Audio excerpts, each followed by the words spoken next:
All right. So you're about to hear Marcellus Wiley talking about Trey Lance. And Marcellus Wiley has been talking crazy about Trey Lance all offseason. I'll let you listen to it and then I'll give my 2 cents at the end. Nope, nope, nope. They have a good thing, maybe great thing going right now, and they're just trying to give it away to Trey Lance because Trey Lance is there, because of what they did to get Trey Lance on their roster, what they committed to in terms of draft choices to move up to get Trey Lance. And that's sad because now they made a bad decision, at least a rash decision, at least a rush decision, trying to get off of Jimmy G when he's still out there winning, when Jimmy G's still out there balling while he's still keeping this thing rolling. And because you made a bad decision, now you're going to make a worse decision in trying to give it to someone who hasn't earned it. Why do I say that Trey Lance hasn't earned it? Let me give you a few examples. One, Trey Lance, since high school, has only thrown 35 touchdown passes.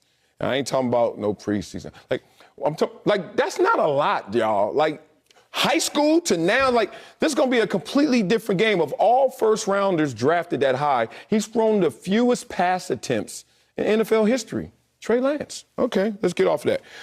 There are two people that I'm going to protect, one that you know and one I don't think you know.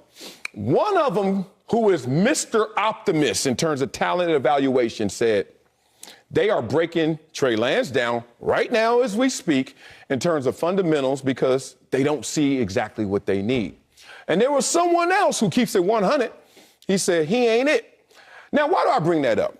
People are like, why are you hating? Why are you hating? Yo, prove me wrong. I'm not hating. I just tell the truth too early. When Patrick Mahomes, for all y'all, because I got other examples, but people don't know him. When Patrick Mahomes was a rookie, you couldn't get away from a text in the phone. Yo, bruh, Wiley, come on, man. It's stupid. It's silly. I was like, Texas Tech dude? Like, I know he was good. And then we saw him hit. I went to the first NFL game of Patrick Mahomes of his starting year, that MVP year, and it was against my Chargers. And he lit us up, 4 touchdowns. It was silly. Point being, I'm not hearing anything to support what they're going through right now in terms of Trey Lance being their quarterback. So, for me, he shouldn't be the starter next year. All right. So you just heard Marcellus Wiley talking crazy about Trey Lance. Here's the biggest bone that I have to pick with him is he keeps referring back to Patrick Mahomes, and he did this earlier in the month, or it was around the end of February, said something very similar. And he talks about how his sources and his friends and the people he's plugged in with are saying that Trey Lance isn't that deal, or they're not hearing that Trey Lance is that deal.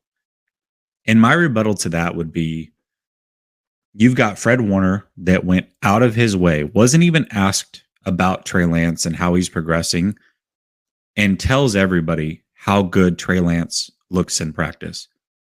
Well, you fast forward to about a month ago, and practice video was released. Now, knowing who released the practice video and figuring out when that came out, it was the week of the Tennessee Titans game, okay? Which was right around the time that Fred Warner talked about how good Trey Lance is looking in practice. You also have Trent Williams, who has been asked about Trey Lance, and he's called him a generational talent, okay? That's a big thing to say. You can say a player's good.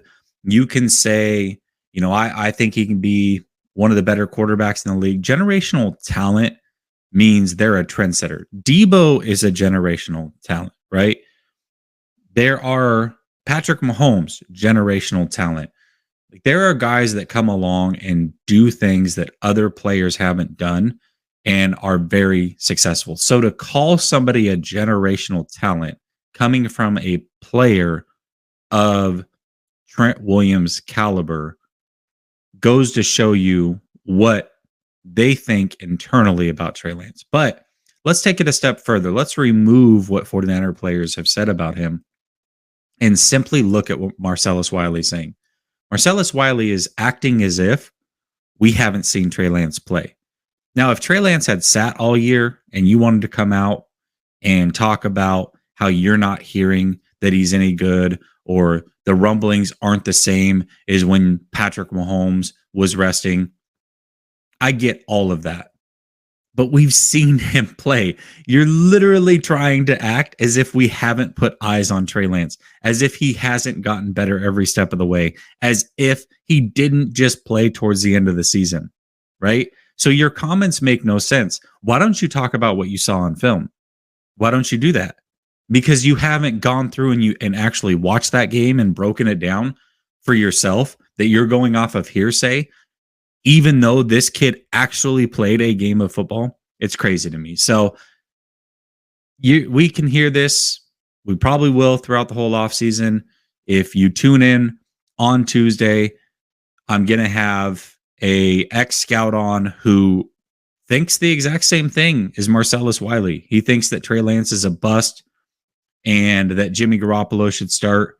And he and I are going to have conversations about it, right? We'll keep it very respectful. But at the end of the day, I'm here to prove all those things as myths, because Trey Lance is that deal.